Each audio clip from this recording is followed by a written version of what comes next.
Hey nerds, Farmer Jesse here. Welcome to Growers Daily, your daily dose of ecological farming insight. It is Monday, September 15th, 2025, and today we're talking about those nerdy details of actually getting the winter-killed cover crops in the soil. Plus, we answer a question about, is it a good idea to plant one kind of berry to protect another kind of berry from birds? So let's do it.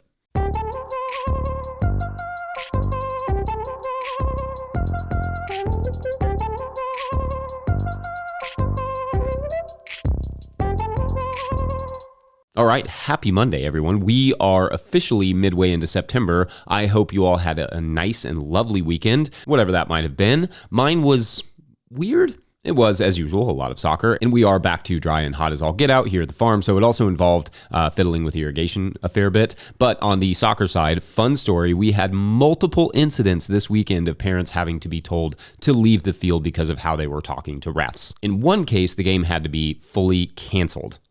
Yeah.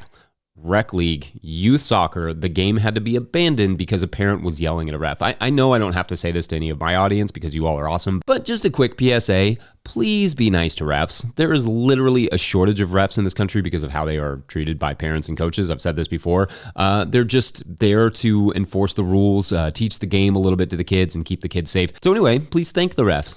Don't berate them. That's the moral of the story.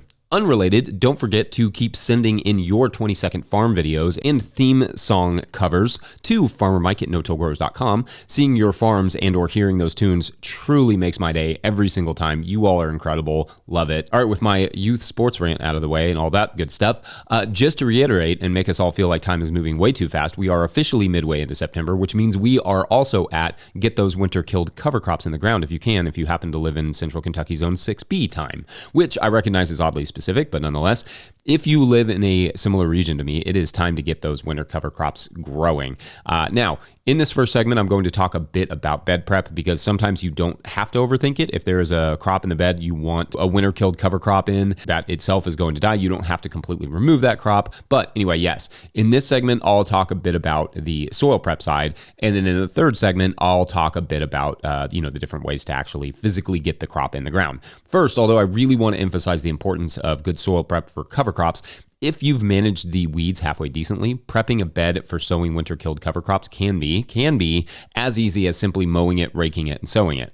Now, for example, if you're watching on YouTube, the bed I'm sowing in this little clip looks a little rough, but it was a bed of lettuce, which is a crop that will die over the winter here. I picked out any weeds that I saw. I mowed it really well, really close to the ground with my flail mower. I raked off what little residue was left, and then I sowed that to peas that I had soaked the night before, but more on that in the third segment. Now, some of the lettuce may come back, but so be it, because the lettuce, like the peas, will die in the cold. Now, if it had been, say, spinach or kale or something in that bed, I may not have been able to be so, lax about it. I would have had to have been more careful because those are two crops that would definitely come back. But if that crop had been, say, peppers, then same thing. Pick out the weeds, mow, sow, move on. All that said, if the soil is weedy or the soil is compacted or the bed did not perform well that year, it's worth taking your time to really prepare it well. Maybe broad fork it, but definitely prep it like you would for sowing basically anything, especially in the fall. Winter weeds like chickweed can wait until it gets pretty cold to germinate. So you have to make sure those beds are really well managed in the spring preceding this fall for those weed seeds. Because it's easy to grow a winter cover crop and then end up with a bunch of like chickweed and purple nettle and those sorts of things just kind of hidden in there. So you manage those in the spring before you sow these winter-killed cover crops, and or you manage them right now. You wait as long as you can, get them to germinate, cultivate them out, and then sow your cover crop. Like I said, it happens sometimes where a cover crop can also end up with some weeds mixed in, so that can just be a huge problem for many years to come if we don't kill those dang weeds well enough. Now, one way I managed the weeds this year is that I had some other beds that weren't in lettuce but were under tarps for the latter part of the summer. After a crop came out, I had mowed them and then tarped them. So I removed the tarp last week, raked any existing debris aside, and hand sowed the peas along with some teff for a trial, because I think that could also make a good winter-killed cover crop if it's planted early enough. Then I raked a little bit of soil on top, and then I raked the debris over top of that just to hold in some of that moisture. The idea being the seeds need to be beneath the soil and stay moist, but it doesn't always have to be sown with a seeder. Like, you can broadcast it over. top. It will work, but it does take a little extra consideration. Again, though, more on the actual sowing part in the third segment. One thing that comes up, though, do you need to fertilize cover crops like these? Well, no, not necessarily, but you also won't regret it if you do lightly fertilize them, and lightly being the operative word there. A really light layer of compost or some alfalfa meal, something simple like that, can give the cover crops a nice boost. But also the plants can, hang on to that fertility over the winter, turning it into, their own leaves, storing their nutrients and feeding the microbes for the next season. Not a necessity at all to fertilize cover crops. A good stand of cover crops are a great fertility addition on their own, but the better your cover crops do, the better your subsequent crop will do. So it doesn't hurt to treat them like a crop. So it feels like a waste, but like I said, it's just really feeding the microbes and managing the nutrients for you over the winter so they are more available for your plants next year. All right, I think that's it on the soil bed prep stuff for cover crops. Just make sure the bed is in the best shape it can be going into the sowing of the cover crop part of your season. How you cover crop is personal, but how it does will pretend how your cash crop will do next year. So it's worth taking your time to do it right. So even when I'm just mowing and sowing, I'm still making sure those beds are as clean as possible and as healthy as possible. Anyway, let me know what I missed, if anything, in the winter killed cover crop bed prep story. Otherwise, we're going to take a quick break, and when we come back, we will talk about trap crops for birdies. Isn't there a book called Trap Crops for Birdies? I think that's right. BRB. Maybe I was thinking Flowers for Algernon. Or Bye Bye Birdie. It's hard to say what I was thinking. Hey Jesse, this is Tommy Ryan from Canton, Georgia at Iron Mountain Organics. Right now we're going through and seeding some things for the fall. Things are kind of tuckering out here in the garden, but you can see I've got a couple rows here that I'm getting ready to plant in. We're gonna do some fennel, we're gonna do some pak choi, carrots, radishes, and some kale. And that's my garden. Today's episode of Growers Daily is brought to you by Farmhand. Farmhand is the virtual assistant built for farmers, helping CSAs scale sales, run error-free fulfillment, and deliver 5-star service. Whether you're at 100 members or 1,000, Farmhand helps you grow without burning out. You've heard us and our farmers right here on Growers Daily. Explore farmer wins and learn more at farmhand.partners/no-till. That's farmhand.partners/no-till. All right, back to the show.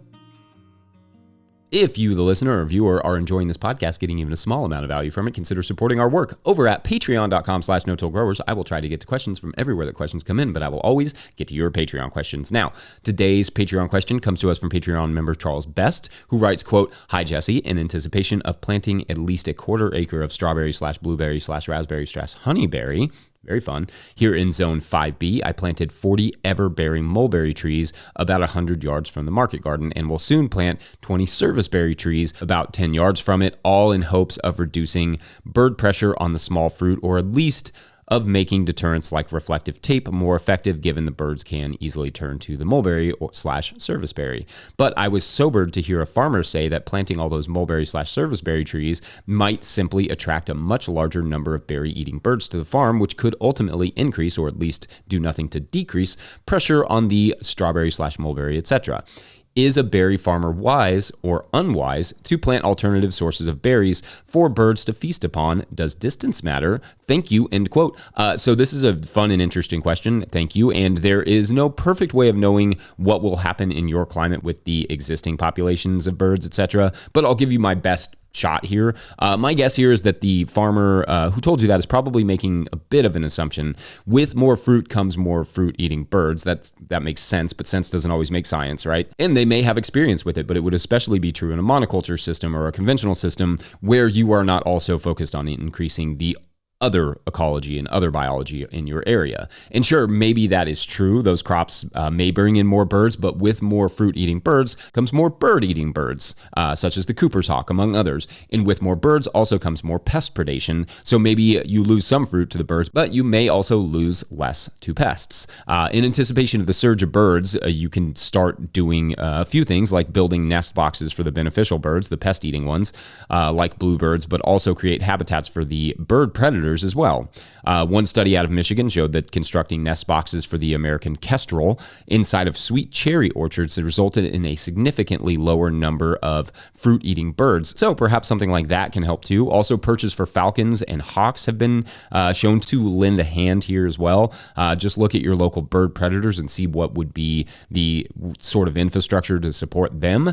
Also consider more diversity in the plantings themselves to encourage several different species of birds and bugs. Low-lying stuff like shrubs, as well as taller trees, natural habitats, and perches. All of those may be of assistance. Diversity is health in all aspects of life, but especially farms and gardens. And in fact, more than any of the other bird deterrents, like the loud ones, creating a healthy ecosystem that supports all range of bird species is getting a lot more attention from researchers who see this as an effective and more affordable means to bird management than, say, netting. Anyway, I don't have any specific plant spacing or distances for you. I do think bringing flowers and such will help because more insects at least gives birds an alternative option to the fruit. Also, the net effect of birds can be hard to measure, i.e., even when they are eating the fruits, they are sometimes actually helping more than they are hurting. So more birds does not necessarily mean more fruit loss. So perhaps think of ways in which you can measure that in the same way you would measure, your own profit loss. For example, what is the average yield of blueberries or raspberries, etc. in your area?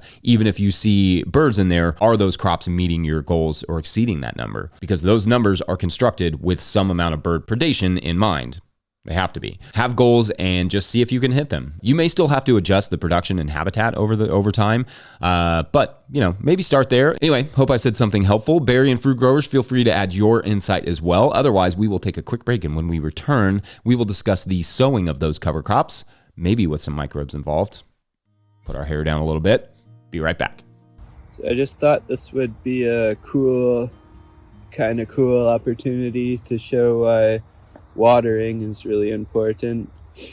I don't know if anyone else can relate to this, but I tend to water the edges of my beds a little more heavily just by how I do it, I guess.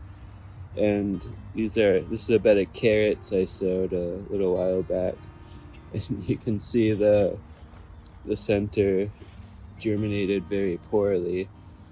So yeah, keep those direct sown seeds moist and water evenly. Farmer Claire Coleman here from the Winter Growers Podcast. Did you know that I also founded Real Farmer Care, a nonprofit that supports farmer well-being? From my own experiences farming, I knew firsthand that this type of support was missing from ag, so I decided to do something about it. As of today, there are over 500 farmer recipients of a $100 self-care award, with more applying daily. If you'd like to help, each $100 donated supports one new farmer. Visit realfarmercare.com to donate and learn more. Again, that's realfarmercare.com. All right, so in the first segment, we talked about prepping for winter-killed cover crops. In this segment, let's just talk about getting those winter-killed cover crop seeds ready and then what to use to sow them. But I also want to discuss another side of the fertility coin as well, which is pre-soaking. I always pre-soak the winter-killed cover crops I sow for two reasons. First, it's a great opportunity to add a little microbiology to the mix by sowing them in a compost extract or tea. And second, they germinate faster if they've been soaked first. In general, that's just true of seeds. So I usually prepare a nice extract of compost by putting some compost into a cloth bag of some sort and squeezing it into some non-chlorinated water. Then I soak the seeds overnight and I strain the seeds in the morning. And if I don't plan to plant that day because maybe it started raining, which boy can dream. But if I can't plant that day, I'll dry them in trays, essentially priming them, which will allow the seeds to germinate faster when I do sow them. Otherwise, I can usually just go ahead and sow them directly into the soil, even if they are just a little bit wet, because things like peas, which are my main winter-killed cover crop, are large and heavy enough as far as seeds go that they do not clump together really. So a little moisture is usually fine. Then I will use my earthway to sow them, which works okay. The shoe on the bottom of the earthway that opens up the little tiny furrow for the seeds to go in can get caught on roots. So my preference is actually the Jang seeder with the double disc opener attachment, which kind of cuts a little furrow, but I lost my pea-size roller. So I use the jumbo plate on the earthway in a pinch. It's kind of a punishment maybe for me not being more on it about not losing my tools. It works fine fine so long as you don't fill the hopper too high. The Earthway does. You have to go slow when you sow it to make sure the seeds are coming out adequately. Now, alternatively to sowing with a seeder, you could dig a furrow, especially on a small scale, and then just sort of drop the seeds into the furrow and then cover that again. The idea is always to get good seed to soil contact and good moisture. Unless it's stupidly raining for like a week, peas and or oats or any other seeds really will not readily germinate right on the soil surface. So getting that soil over top and around them is key, and then irrigating if you have to. I've been enjoying that Sumi soaker for this, but whatever irrigation you can use, just make sure you get good bed coverage and the seeds stay moist. Sometimes if the bed is too trashy for a seeder, I will sow them right on the soil surface, but it's not my preference. If I do that, I like to rake them in a little bit and then press them down a little bit with like a bed roller or something equivalent. And then again, water them really well. Seed to soil contact, like I said, is the most important thing here. Most seeds, but especially peas, cannot just sit on the soil surface or they will dry out and not really produce anything for you, even if they've been pre-soaked or primed.